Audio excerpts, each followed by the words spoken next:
Le Grand Matin Sud Radio, 7h-9h, Jean-Jacques Bourdin. La réforme des retraites, c'est le sujet de la semaine. À travers le discours de politique générale du Premier ministre François Bayrou, demain à l'Assemblée nationale. Cyril Chabagnier, bonjour. Bonjour. Vous êtes président de la CFTC, syndicat de salariés.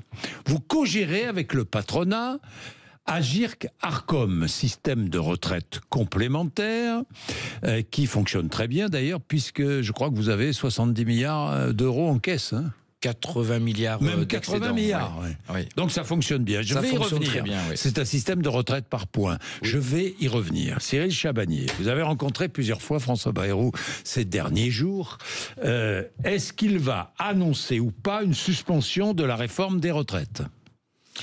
Écoutez, c'est une excellente question. Je n'ai pas la réponse. Ah bon ? J'ai l'impression qu'il y a beaucoup d'hésitation et je ne suis même pas certain que la décision, alors que le discours de politique générale est demain, soit prise.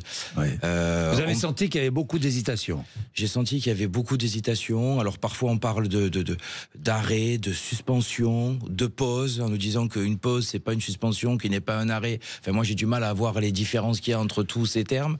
Et c'est pour ça que je dis que je ne sais pas ce qui va être dit demain sur cette réforme. Alors oui, on sait que cette réforme des retraites va être remise sur la table, qu'il y a des négociations qui vont s'ouvrir pour une durée de 3 à 6 mois. Il y a des négociations qui vont s'ouvrir, ça c'est certain. Ça c'est certain, il y a des négociations qui vont s'ouvrir. Le Premier ministre nous dit que tous les sujets sont sur la table, y compris le sujet de l'âge.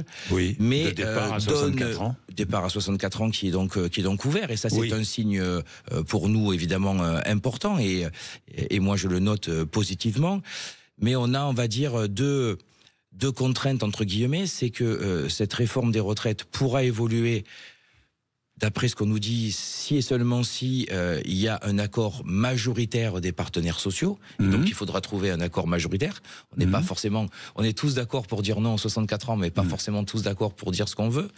Et puis la deuxième chose, c'est qu'il faut quand même essayer de rester dans un équilibre financier tel que la réforme a été... Ne pas gréver un peu plus les finances ne pas gréver publiques. Un peu plus, ce qui va être quand même aussi extrêmement compliqué. Mais Cyril Chabagnier, s'il y a pause... S'il y a ouverture de discussion, il y a bien suspension de la réforme. Je ne comprends pas très bien. S'il y a ouverture de discussion, vous me dites qu'il y aura ouverture de discussion. Discussion sur quoi ? Pour améliorer le texte voté en 2023, si je comprends bien. Oui. Peut-être pour aller plus loin. Peut-être pour envisager une retraite par points. Est-ce que vous pensez que le sujet sera mis sur la table ? Alors, pour le début de votre question, on peut très bien refaire des négociations et tant que les négociations se déroulent, continuer à appliquer la réforme précédente. Donc, ouvrir des négociations ne signifie pas forcément une pause. Bon. Aujourd'hui, on a l'espoir qu'il y ait une pause ou une suspension de cette réforme. C'est pas encore totalement acquis. La deuxième chose de votre question, nous à la CFTC, nous sommes très favorables à à une réforme systémique et donc à la mise en place d'un système par points. Dans les échanges que j'ai pu avoir avec le Premier ministre, y compris par téléphone, il est ouvert à cette discussion-là, mais il est ouvert sur du moyen terme, c'est-à-dire que comme c'est une grosse réforme, parce que qui dit systémique, ça veut dire on change le système. Donc là, on change tout le système. On change tout le système. Donc là, c'est une véritable évolution. Ce n'est pas faisable en 3-6 mois, même si on avait déjà beaucoup travaillé et beaucoup avancé sous Édouard Philippe au début du premier quinquennat Macron. Ce n'est pas faisable en 3-6 mois. Donc l'idée, c'est on fait une ouverture pour aménager la réforme dite réforme Borne, et dans un deuxième temps, ou en parallèle quasiment, pourquoi pas commencer à travailler sur une réforme systémique. Mais vous savez, Monsieur Bourdin, si dans ce pays on ne fait pas une réforme systémique, on aura une réforme qu'on dit paramétrique, c'est-à-dire jouer sur l'âge, sur les cotisations ou sur le niveau des retraites, on va en avoir une tous les 3 ans, on va avoir une crise sociale tous les 3 ans. Donc il faut changer le système. On va avoir des millions de gens dans la rue tous les 3 ans, donc il faut changer de système, sinon on n'aura jamais un système des retraites équilibré, et tous les 3-4 ans, on va nous reculer l'âge du départ à la retraite d'1 an ou 2, et tous les 3-4 ans, on aura un drame social dans ce pays. Expliquez aux Français pourquoi un système de retraite par points serait, à vos yeux, plus favorable aux salariés. Expliquez-nous. Pourquoi aux salariés ou à tous ceux qui cotisent? Premièrement, parce que d'abord, c'est un système qui est juste. Tout le monde est traité de la même façon. Aujourd'hui, nous avons quand même 42 régimes de retraite. Oui, c'est vrai. 42 régimes de retraite. Quand vous avez 42 régimes de retraite, par définition, ça ne peut pas être juste. La deuxième chose, c'est que chaque euro cotisé permettra d'avoir de l'argent pour sa retraite. Ce qui n'est pas le cas aujourd'hui. Il faut travailler un certain nombre d'heures par trimestre. Donc si vous travaillez moins de 155 heures par trimestre, ce que vous cotisez n'est pas pris en compte pour votre retraite. Voilà.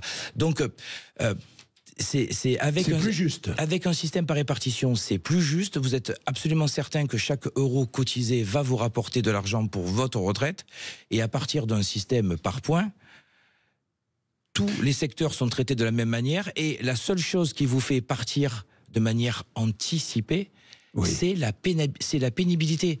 Ce n'est plus le statut. Voilà, moi excusez-moi, mais je ne supporte plus, et je sais que ça fera pas plaisir à tout le monde et que ce discours va peut-être vous surprendre de la part d'un syndicaliste, mais je ne supporte plus qu'un chauffeur de métro à Marseille, qui exerce le même métier avec la même pénibilité que le chauffeur de métro à Paris, parte à la retraite avec 4 ans d'écart. Je ne sais pas à quel âge ils doivent partir à la retraite. C'est une négociation sur la pénibilité. Oui. Mais par contre, ce que je sais, c'est qu'ils doivent partir au même âge. Ils font le même métier avec la même pénibilité. Donc, système par point plus juste. Et la valeur du point? La valeur du point sera fixée quand? Et par qui?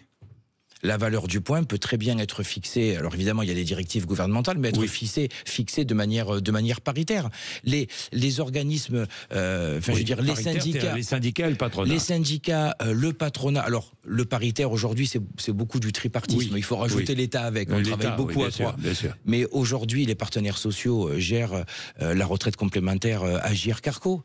Et je crois que depuis des années, on la gère bien. On a eu des moments difficiles où on a pris des décisions pas toujours facile, où on a créé même parfois des malus. Et puis là, on a revalorisé de 5% l'année dernière. On le gère bien.